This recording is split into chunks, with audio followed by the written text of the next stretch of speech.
So today we're leading into our last story. I'm really going to get into the meat of some education here moving forward. But after I got started on Shakeology and really started to notice the difference between supplemented nutrition and whole food nutrition, I was still actually not practicing clean eating completely. And what changed everything for me was the Beachbody Ultimate Reset. Now, let me back up for a second. I got to this point in my journey, but yet I was still using rice-a-roni and McCormick seasoning and probably, Hamburger Helper. I don't know all the things that I was still using, but I was still using things, making things out of a box, a package, or a can at times. And what I did was I did the Beachbody Ultimate Reset. So let me share with you what that is. It's 21 days of vegan detox where week 1, you're vegetarian. So you eliminate meat and you also eliminate all refined sugars, caffeine, and alcohol. All that during week 1. Week 2, then you also lose your dairy. So no more animal products and you become vegan. You're told what to eat, when to eat, how to cook it, everything. Like you're given all the details, the ingredients, the shopping list, everything. So that part of it was really easy. What was hard for me was I had never cooked like that before. I had never chopped my own herbs. And the part that was interesting, I'll share this with you. What I learned about taking those things out of my body was that the physical response the body can have to caffeine. And I love my caffeine. I do. I love my caffeine. But what I noticed is my body started to detox from it. I started to get horrible back aches. And I realized the effect that caffeine truly has on the kidneys and how much work it takes to push through on the kidneys.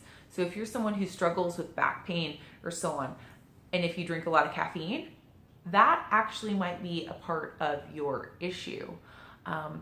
And so I really thought that I was starting my period early based on the pain that I was having in my back from caffeine withdrawals. And it was really just my body detoxifying from all the caffeine in my body. So I'm mindful of that on a regular basis. If I start getting low back pains, it's usually because I'm having too much caffeine in my body.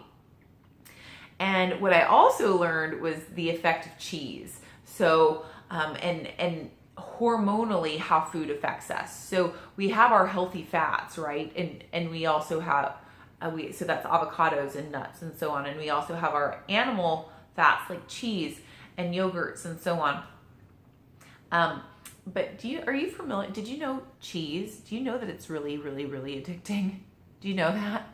Like, had someone scraped a block of cheese with their fingernails on like day 3, I probably would have sucked the cheese out from under their fingernails because I was so addicted to cheese. And I didn't know that you could be addicted to cheese.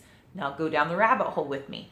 So imagine brand new baby, nurses, right? What keeps it going back to the mama's milk, to the mama's breast? Not just food, but it's dopamine. We have dopamine in milk, all milk sources. It's what makes the baby go back to the mama. Dopamine is the chemical that we release in our brain. It's that warm, fuzzy chemical that makes us feel good.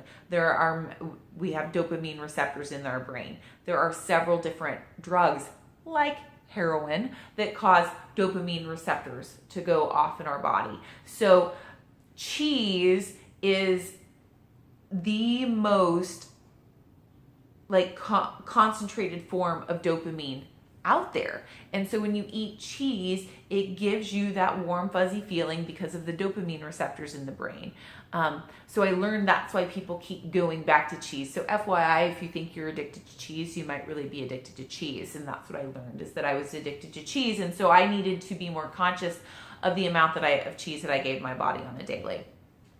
But I also learned was that my body does not do well without animal protein. Within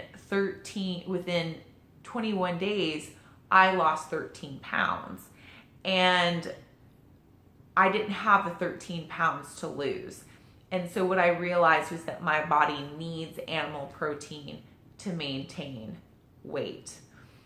Guys, the point of me sharing this story with you is some people feel being vegan is like crazy, crazy healthy, and it's good for you for some people, but not for all people.